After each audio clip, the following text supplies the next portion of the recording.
Kirk Lippold is a military analyst and retired U.S. Navy commander of the USS Cole. Kirk, the briefing today for the commander-in-chief about additional options, what do you think is going to happen here? Well, I think when you look at it, Jesse, the president always considers options. And I think at the end of the day, Admiral Cooper sat down and said, Mr. President, here are the options we have to strike the final blow if necessary. Because at this point, Iran is backed into a corner. The reality of it is the Ayatollah doesn't matter anymore. The IRGC has taken over the government, the military, the economy. They own it in toto. They are no longer a theocracy. They are a thugocracy because the military is running everything.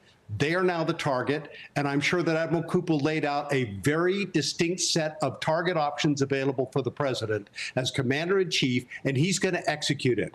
60-day clock, it isn't going to matter because at the end of the day, the president has a constitutional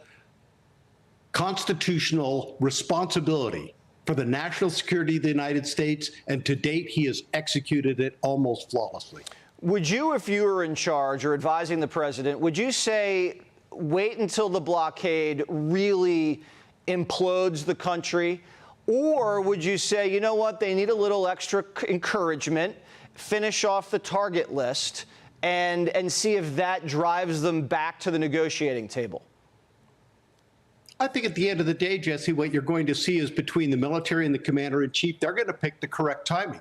We want to do it when we think it is going to have the maximum impact on the Iranian leadership and especially the IRGC to ensure that they understand we are here for the duration. We are going to ensure that you do not get a nuclear weapon nor have any nuclear program because you've shown that you're irresponsible with it. We need to also press for the ballistic missile program to be dismantled, proxy groups to be done, and the Strait of Hormuz to be open. Whatever is going to achieve those options and the timing for doing it, the president is going to execute it with a larger strategic picture in mind because we've watched it now with Venezuela and what's going to happen with the oil there in due course when they rebuild that industry, the UAE pulling out of OPEC.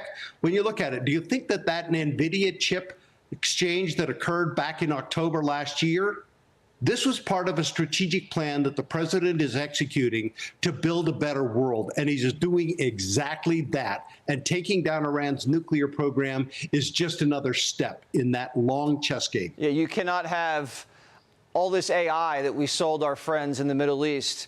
You can't have Iran nuclear blackmailing all of our best customers in that region. It's unacceptable. You heard about some of the targeting deck that's still on the table, the leadership, even an assault on the coastline to secure the strait. Do you foresee that happening, a ground assault on the strait, or just more airstrikes? I would think we're going to see just airstrikes. I don't think we're going to actually get into a ground assault itself.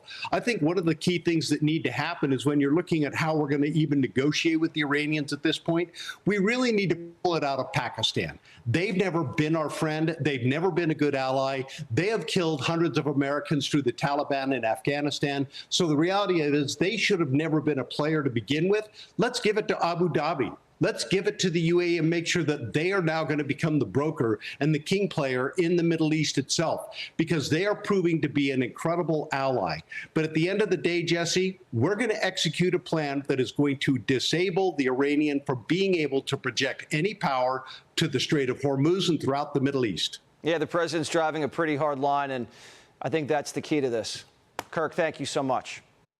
Be sure to like and subscribe for all the Fox News latest on YouTube, and catch full shows streaming now on Fox One.